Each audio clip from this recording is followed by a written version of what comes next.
لا شريك له له الملك وله الحمد يحيي ويميت على كل شيء قدير لا إله إلا الله وحده لا شريك له له الملك وله الحمد.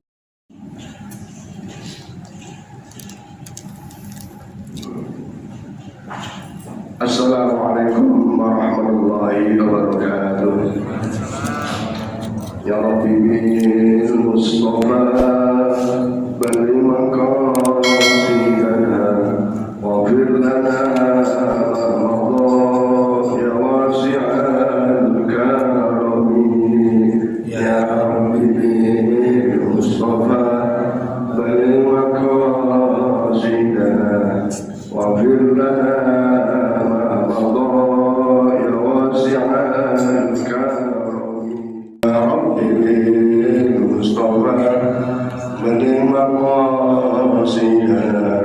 واغفر لنا ما مضى يا واسع الكرم وبت ترقى إلى أن نلت منزلة من قاب قوسين لم تدرك ولم ترم.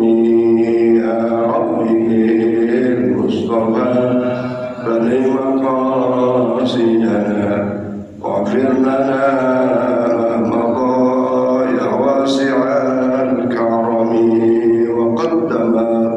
جميع الأنبياء بها والرسل تأتي محتوم على خاتمي.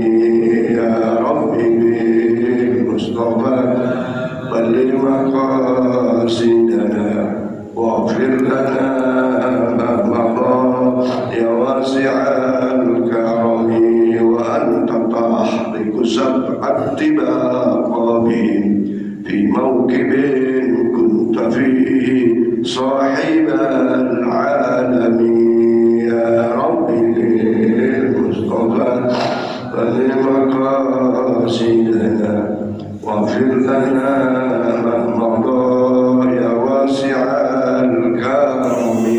اللهم صل وسلم وبارك عليه وعلى آله. أعوذ بالله من الشيطان الرجيم. بسم الله الرحمن الرحيم. الحمد لله رب العالمين وبه نستعين على أمور الدنيا والدين والصلاة والسلام على أشرف الأنبياء والمرسلين سيدنا وحبيبنا وشفيعنا ومولانا محمد صلى الله عليه وسلم أجمعين. قال الله تعالى سبحانك لا علم لنا إلا ما علمتنا إنك أنت العليم الحكيم. رب اشرح لي صدري ويسر لي أمري واحلل عقدة من لساني يفقهوا قولي. أما بعد. Hadirin hadirat Bapak Ibu jamaah Masjid Assalam, wabil khusus jamaah sholat subuh. Alhamdulillah wa syukurillah, kita senantiasa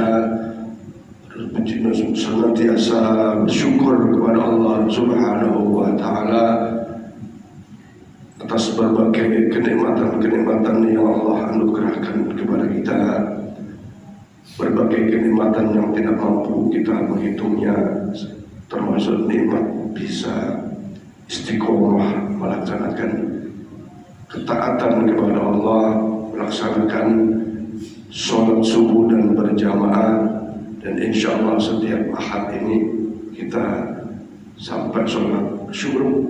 Itu juga bagian dari satu kenikmatan tersendiri bagi kita yang mampu secara istiqomah melaksanakannya.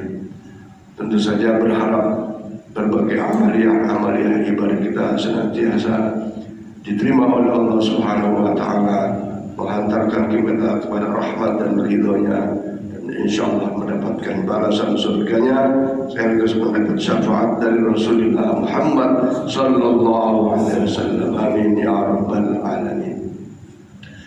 Hadirin hadirat sekalian, kita semua diketahui bahwa minggu lalu kita ada pergantian pemilihan daripada ketua masjid, dan hasilnya saya kembali terpilih untuk menjadi ketua masjid. Tentu saja pengurus-pengurus yang lain tidak semuanya juga harus diganti, ya. Tapi kami insya Allah ada beberapa saran-saran yang kami terima, maka hanya sebagian kecil yang ada perubahan posisi dalam susunan kepengurusan. Tetapi ada ditambah satu organisasi di kepengurusan, di susunan kepengurusan yang baru ini 2023-2028, yaitu dibentuknya badan atau Baitul Mal, ya, Baitul Mal.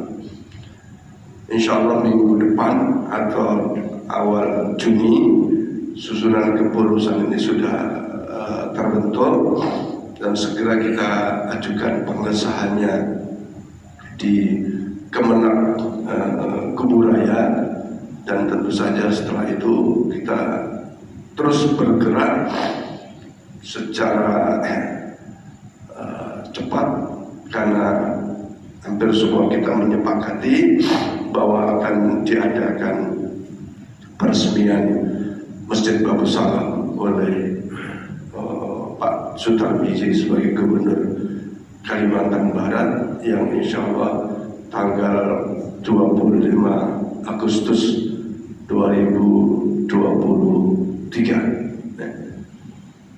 Nah, untuk itu pada saat nanti kita tetapkan susunan kepengurusan yang tentu saja melibatkan bapak-bapak, maka dimohon keikhlasannya untuk bersedia menjadi pengurus masjid, ya, bersedia menjadi pengurus masjid, karena sesungguhnya pengurus masjid itu punya nilai tambah di dalam sebuah amal ibadah, ya.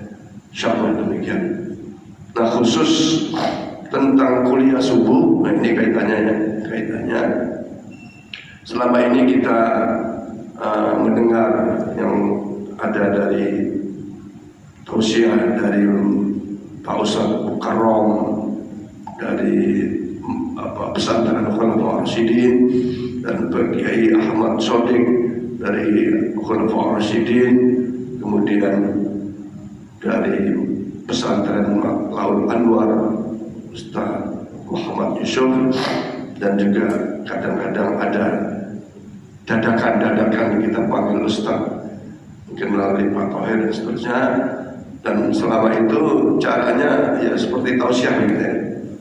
Nah, ke depan kita akan gunakan kitab, ya.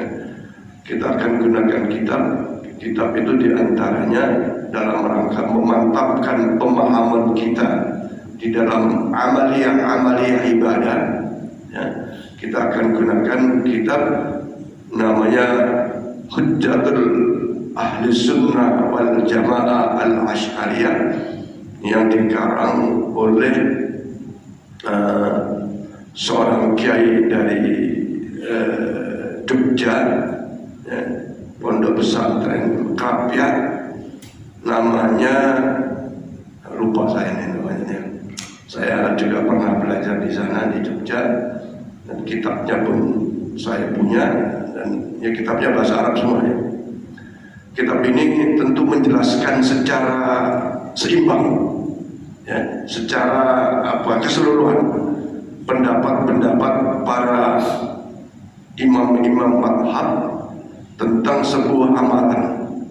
Misalnya sekarang ini kan kalau kita lihat di medsos, ya, wah banyak dulu apa itu tahlil sesat, bid'ah, apa itu, apa bisa dong bacaan Fatihah nyampe ke almarhum yang dituju misalnya, dan seterusnya. Apakah selamatan atau doa arwah 1 hari, 3 hari, 7 hari, 40 hari, 100 hari. Sebagian itu beredar ya nggak ada gunanya itu. Wah, itu malah cuma mubazir ya. Itu cuma suatu perbuatan yang apa istilahnya itu ya intinya nggak ada gunanya gitu ya. Apalagi sekarang saklek gitu. Nabi aja nggak pernah mendoakan anak-anaknya, baik itu Ibrahim ya, atau anak yang lainnya yang sampai 7 hari nggak ada. Sahabat aja nggak mendoakan kepada Nabi dengan cara 1 hari, 2 hari, 3 hari, 7 hari tidak. Kenapa kita berani-berani gitu? Maka di dalam kita itu dijelaskan hujah-hujah yang membolehkan, baik dari ulama-ulama madhab Syafi'iyah maupun madhab-madhab yang lain ya, baik itu Hambali, Hanafi dan juga Maliki ya, jelaskan kitab itu. Tapi intinya kitab-kitab itu menjelaskan seimbang. Bahasa kita mau silahkan ada dalilnya, nggak mau silahkan terserah dalil dia. Sampai-sampai saya punya di HP, di WA itu kan ada statusnya, ada kalimat itu wasiat. Kalau saya mati jangan dibacain Yasin, kalau saya mati jangan ditahlilin, jangan dibuat doa-doa seperti orang lain.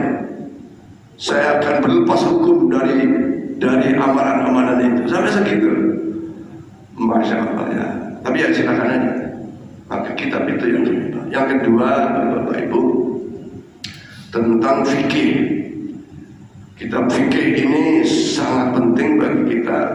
Ya sekali lagi, kadang-kadang ini kita suka terombang-ambing oleh pemaham, oleh katakanlah dakwah-dakwah mereka yang kita baca, yang kita dengar, baik dari HP kita maupun dari kawan kita, yang kadang jadi bimbang. Ya, belakangan kemarin di grup Bapak Salam itu kembali lagi keluar video-video tentang tata cara kurban, ya kan? Tapi kurban itu yang 1 orang cukup, karena Nabi mencontohkannya itu inna hadhil udhiyah muhamli Muhammadin ya, untuk dirinya, bahkan wa ahluhu untuk keluarganya, wali ummati dan juga untuk umatnya. Kenapa kita ada sapi 7 orang, kalau kambing 1 orang ya? Nah, sesungguhnya sebagian dari ustadz, kiai atau disebut ulama, karena memang ada tendensi-tendensi tertentu sehingga menyebutkannya itu tidak utuh gitu. Nah, yang utuh itu kan ya boleh sapi untuk 7 orang, ya gitu ya, boleh. Atau karena keadaan tertentu saya berkorban kambing untuk diri saya, untuk keluarga saya, boleh nggak? Boleh. Boleh. Diniati untuk dirinya sendiri, boleh nggak? Boleh. Nah, ini yang harus dipahami. Kalau bapak duitnya banyak, ya bisa beli sapi, diniati untuk dirinya, keluarganya, boleh. Kemudian diniati untuk nama-nama tertentu yang sampai 7, boleh nggak? Banyak dalil yang membolehkannya, ya banyak dalil yang membolehkan. Nah, semua ini kita bisa mantap, tidak goyah, tidak bimbang kalau kita punya ilmunya. Nah, memperoleh ilmu yang terbaik, sekali lagi memperoleh ilmu yang baik, ya kita belajar mengikuti taklim. Ada gurunya, ada kitabnya, ada talaki seperti berhadapan begini. Karena kalau tak berhadapan itu ada yang ragu, nggak bisa bertanya. Nah, sekarang kalau ibu belajarnya melalui Google, boleh juga, bisa tanya, bisa. Dengan Google itu bisa tanya, ya. Cuma bedanya tidak bisa berwajah seperti taklim gitu, ya. Dan tentu saja kalau taklim yang itu yang mendatangkan gurunya adalah takmir masjid menseleksi dulu guru siapa yang harus diundang, gitu.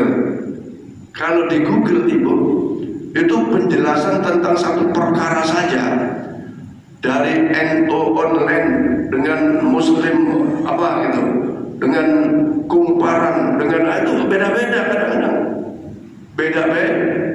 Nah kalau kita nggak paham tentang beda itu bisa kesasar, kesasar. Ya memang semua itu pilihan.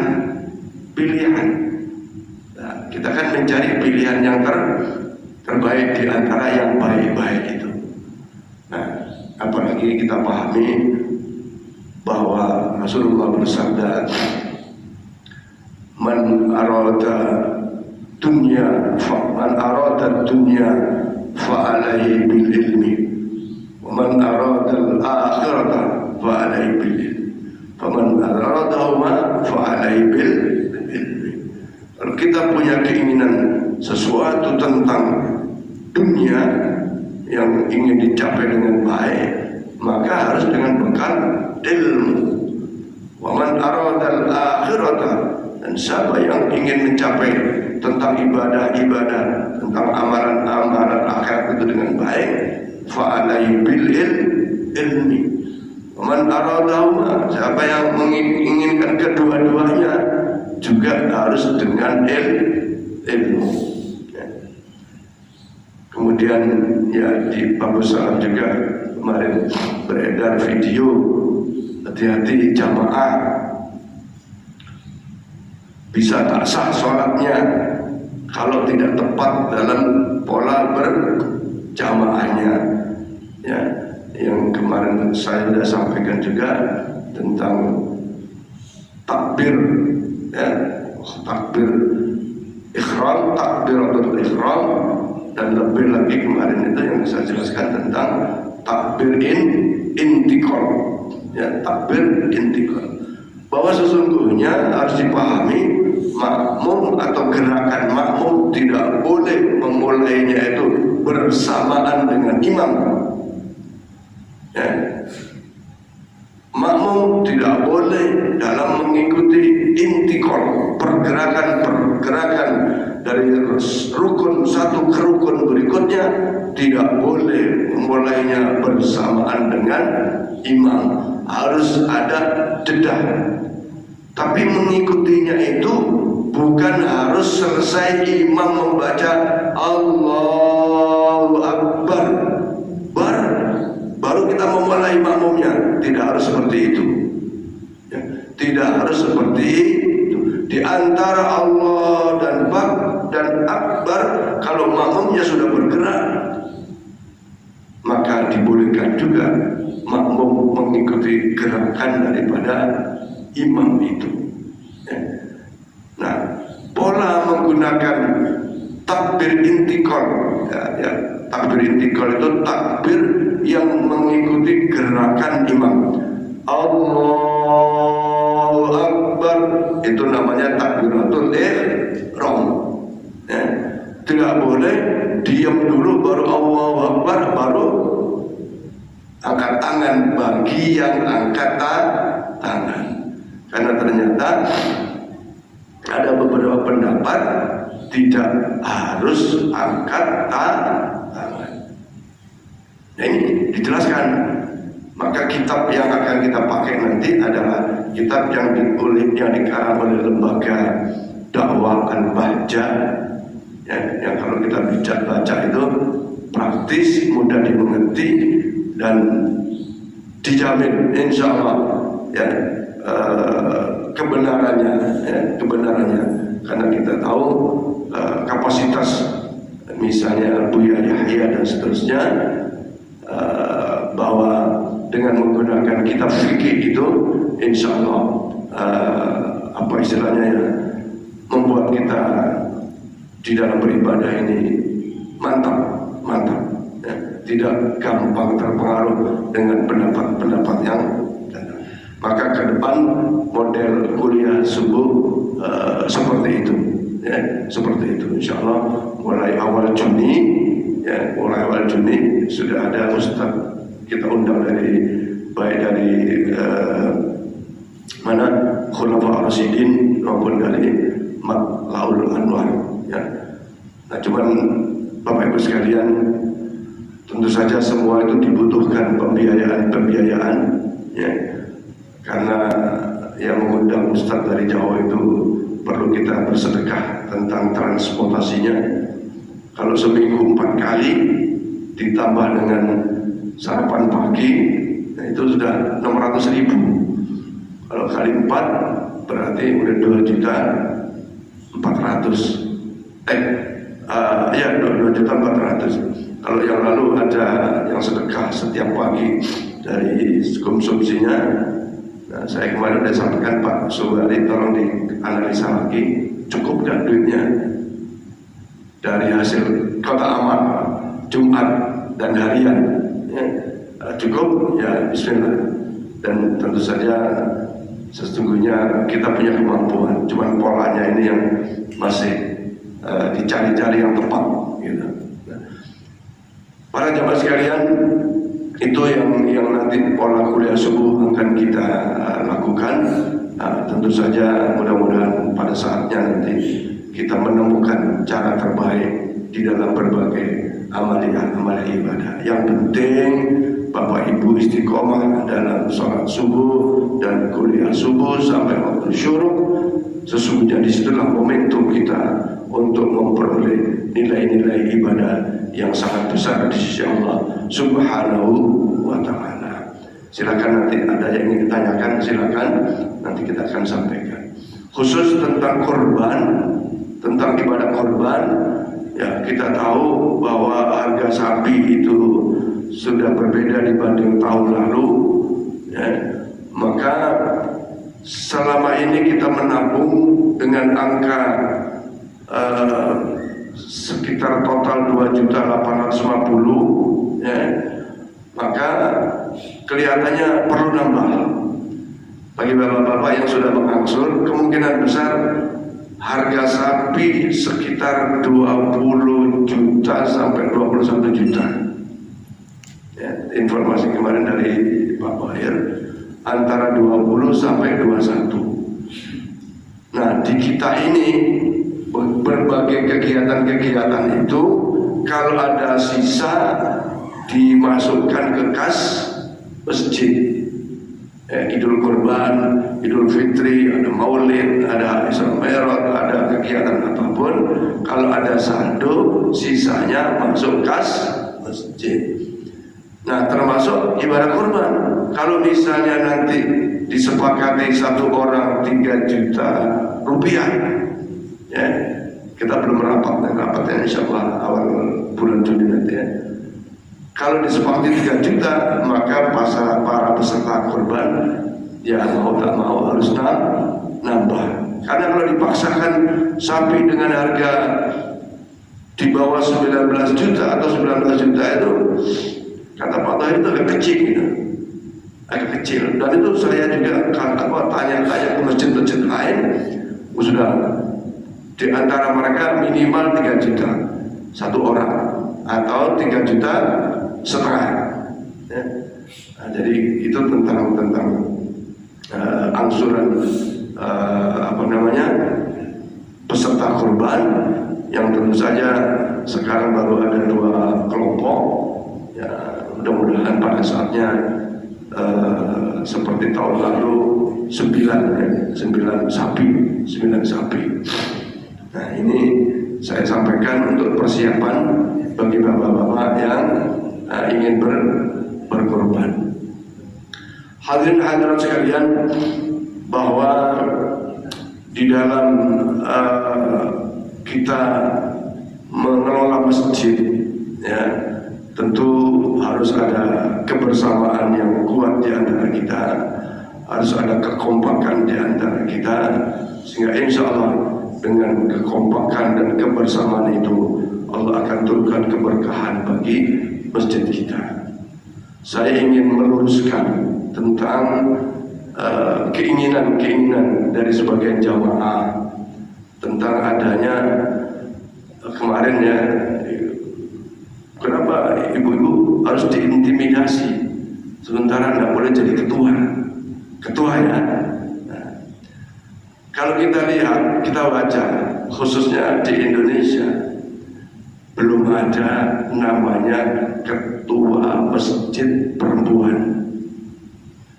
Kalau pengurus ada, pengurus bukan ketua. Walaupun tidak ada dalil yang qat'i melarang perempuan jadi ketua masjid.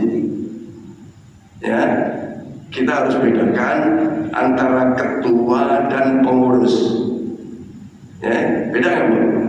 Kalau ketua itu pimpinan seperti ibaratnya seperti imam, ya, imam sholat. Perempuan boleh nggak imam sholat? Boleh, Bu? Boleh imam sholat? Boleh. Boleh, tetapi sesama perempuan.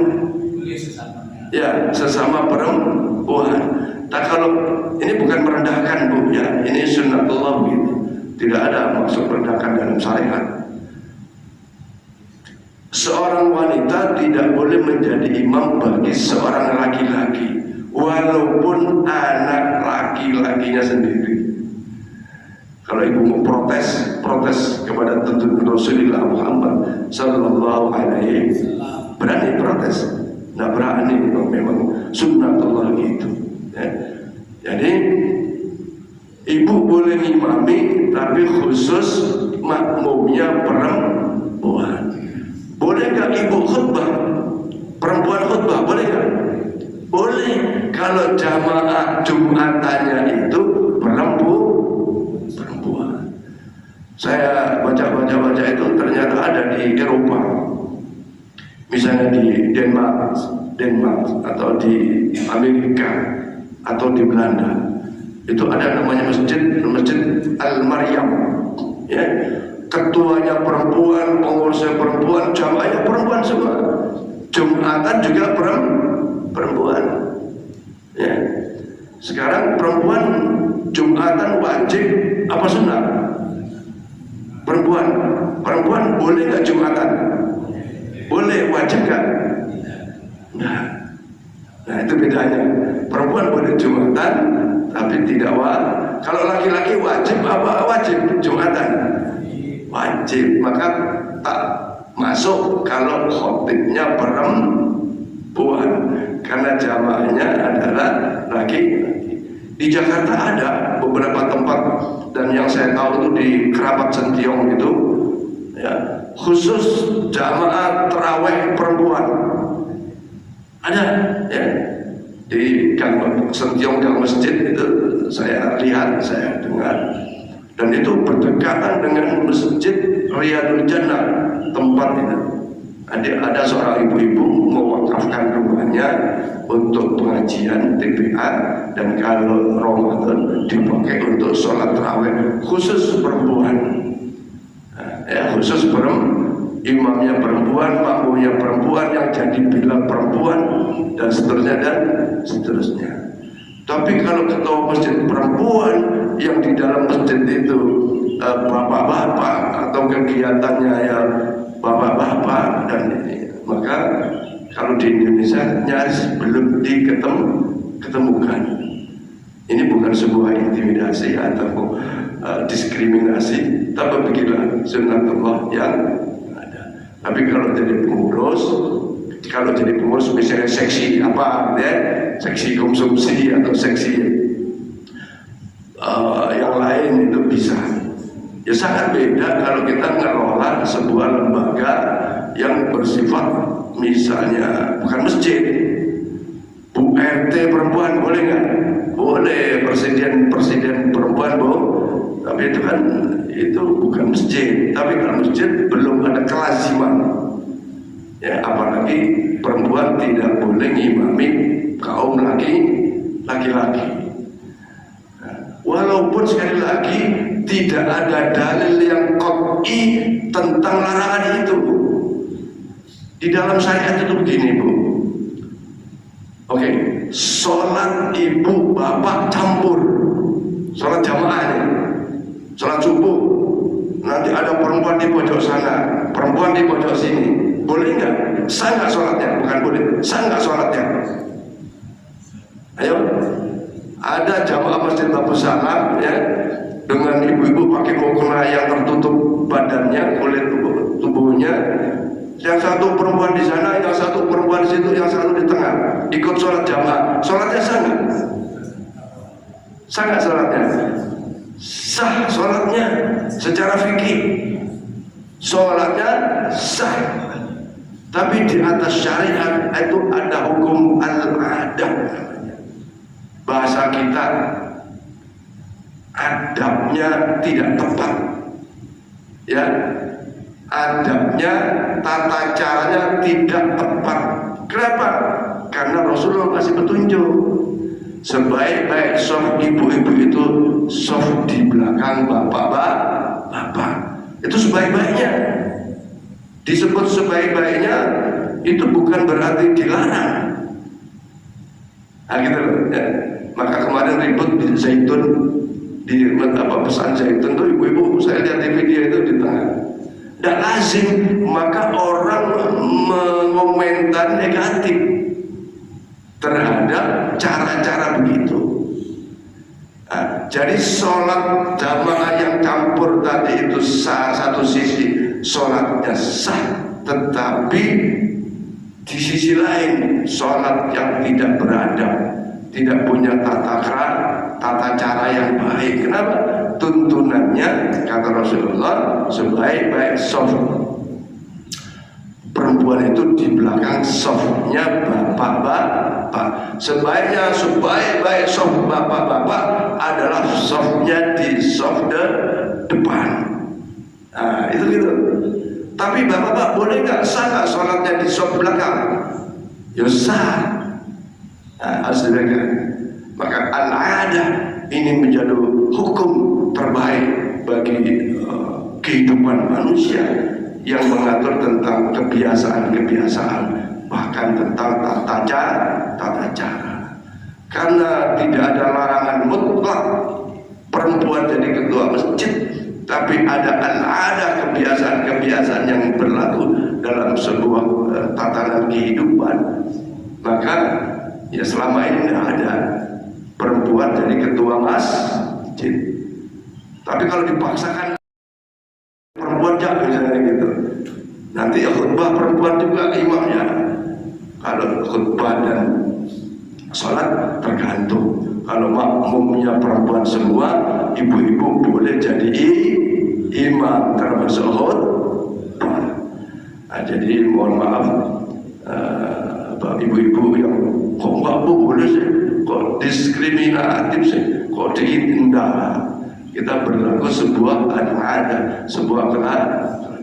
Karena ternyata di atas syariat sahnya sholat saja itu tidak kita kejar sahnya, tapi ada yang tata cara yang baik tadi itu, seperti sholat tadi itu.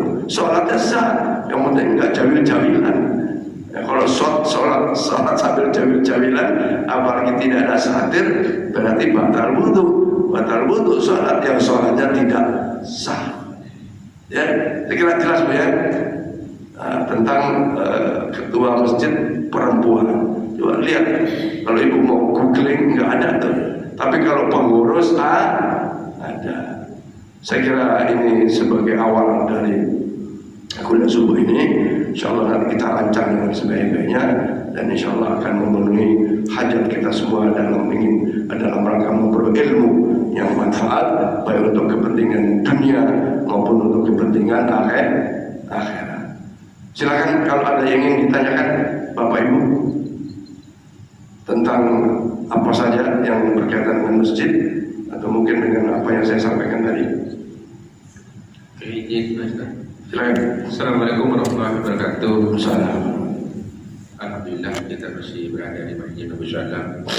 Tadi mendengar kuliah subuh, dan tentang program masjid ke depannya. Pertama, ada masukan dari saya selaku jemaah dan insya Allah juga sebagai pengurus tentang keberlangsungan kegiatan-kegiatan yang akan kita laksanakan setelah minggu lalu pada acara halal bihalal kita melakukan pergantian pengurus.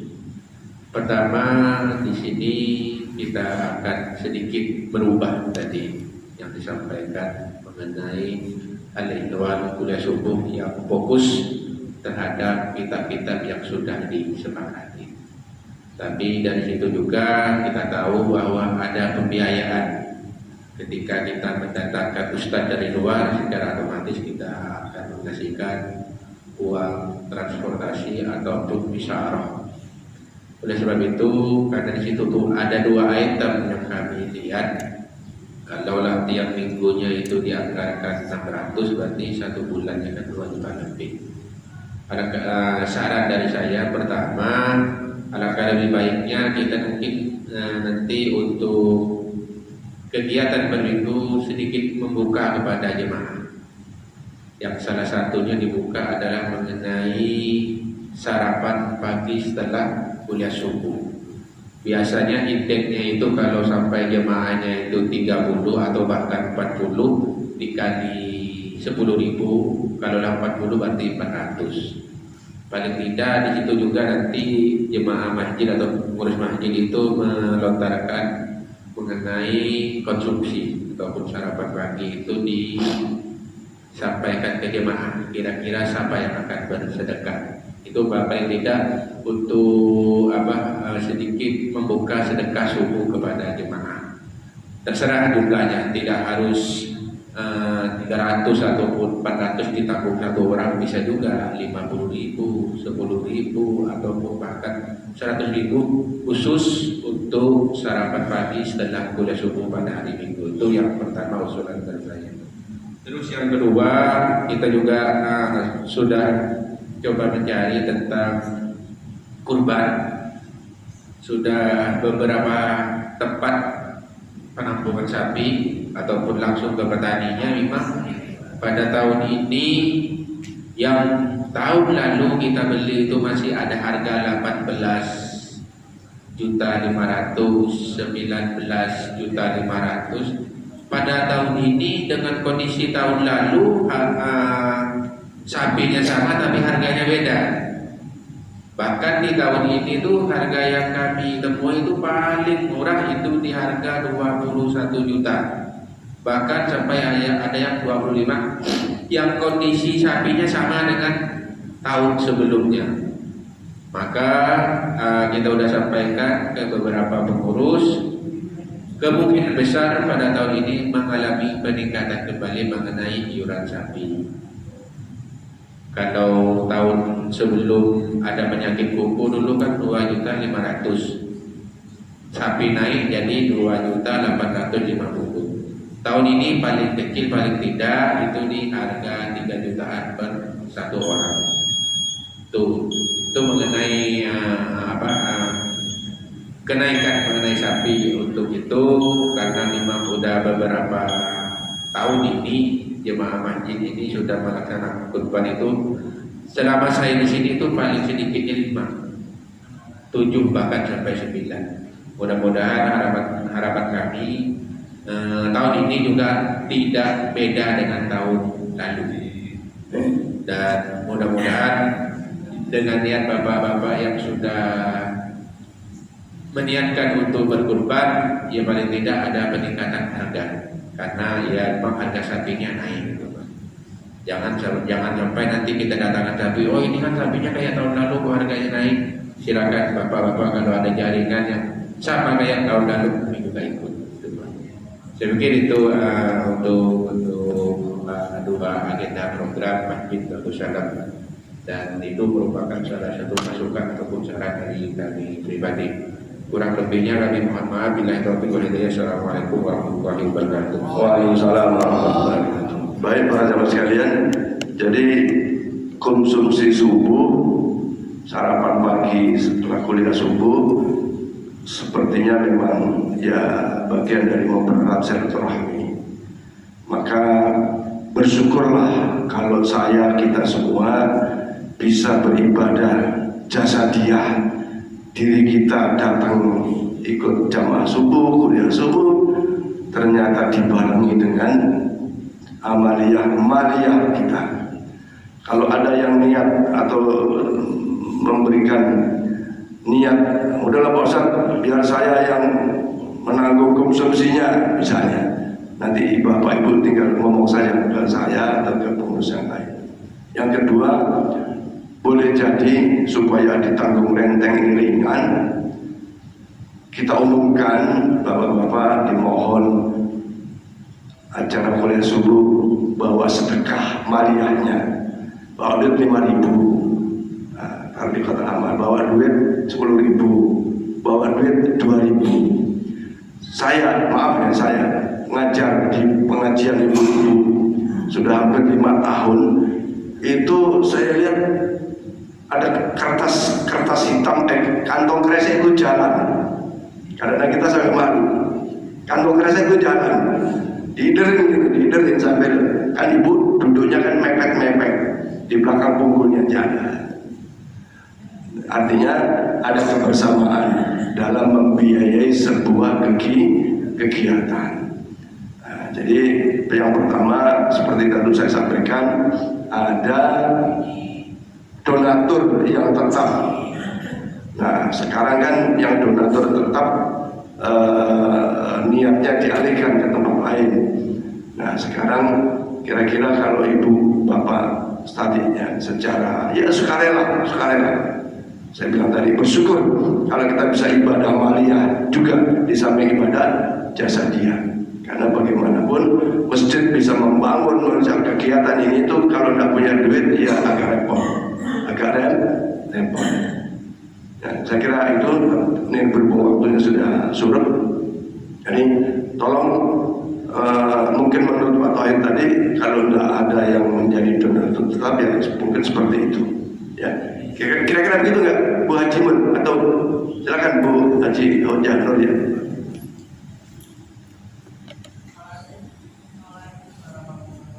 Waalaikumsalam.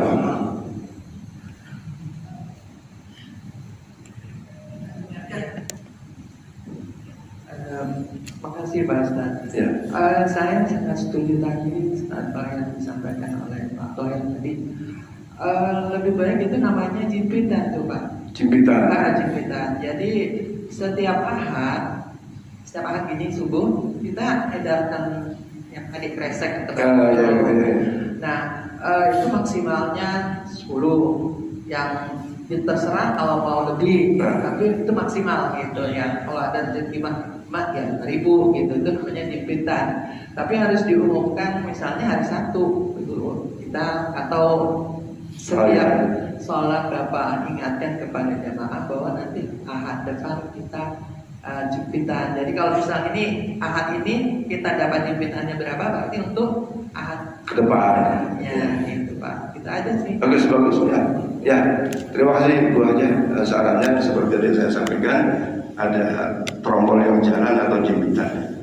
Yang kedua tentang Idul Kurban, ya saya kira mau tak mau karena situasi harga sapi seperti itu, ya nanti akan ditetapkan ada kenaikan dari sebelumnya, dan insya Allah itu bisa dimaklumi.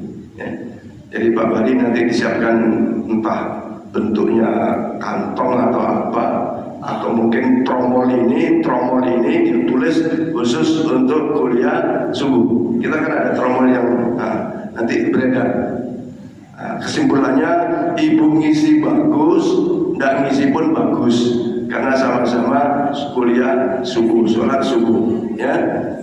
Jadi seperti itu. Inilah Pak, lebih baik tuh kalau yang pakai trombol tuh kadang-kadang suka kelihatan Pak. Oh gitu. Jadi dengan satu orang yang bertugas. Oh ya, satu orang keliling ya. Ya boleh. Lebih baik. Ya baik Pak Asep, siap Pak Asep.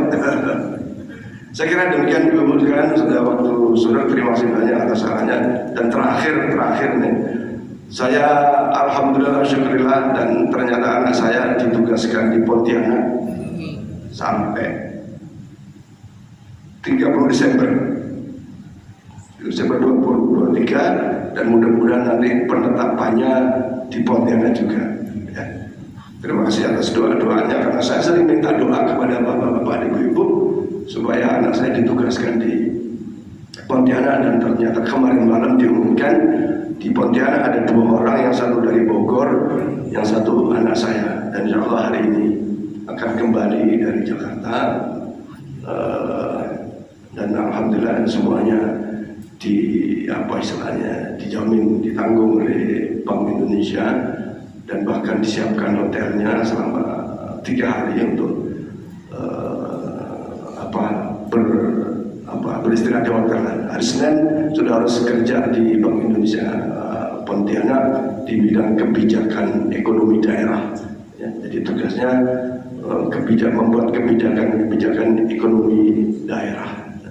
Sekali lagi terima kasih, mudah-mudahan barakah buat saya, keluarga, dan insya Allah manfaat bagi kita semua. Kita tutup dengan Al-Fatihah. A'udzubillahi minasyaitonir rajim. Bismillahirrahmanirrahim. Alhamdulillahirrahmanirrahim. Maliki yaumiddin. Iyyaka na'budu wa iyyaka nasta'in. Shiratal mustaqim. Shiratal ladzina an'amta 'alaihim ghairil maghdubi 'alaihim waladdallin. Bismillahirrahmanirrahim. Alhamdulillah. Allahumma shalli ala sayyidina Muhammad wa ala ali sayyidina Muhammad. Allahumma ighfir lana dhunubana wa li walidayna warhamhum kama rabbawna saghira. Allahumma rabbana zidna 'ilman nafi'an wa 'amalan salihan wa taqabbal rizqan wasi'an wa barakan 'alalan thayyiban.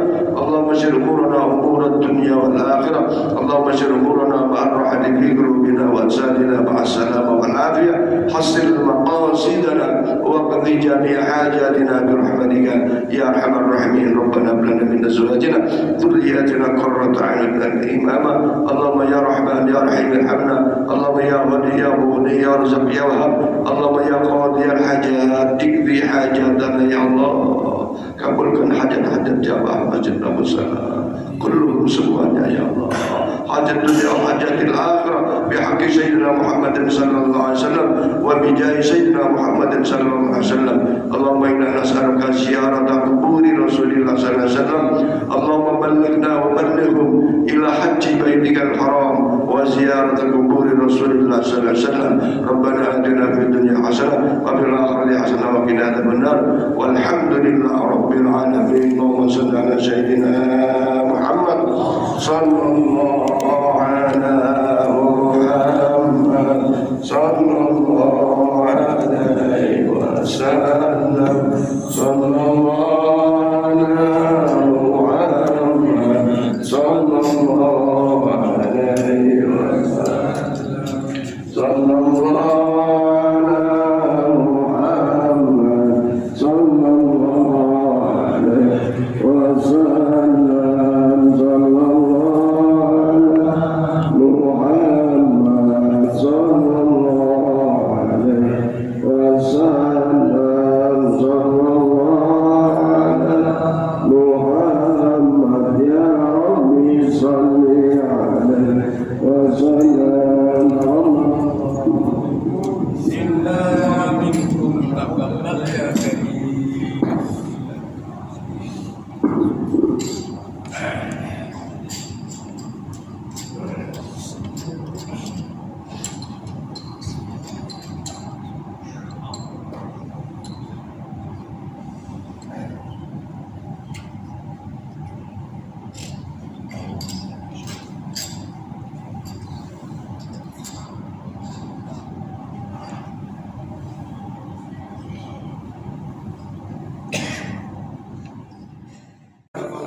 Enggak.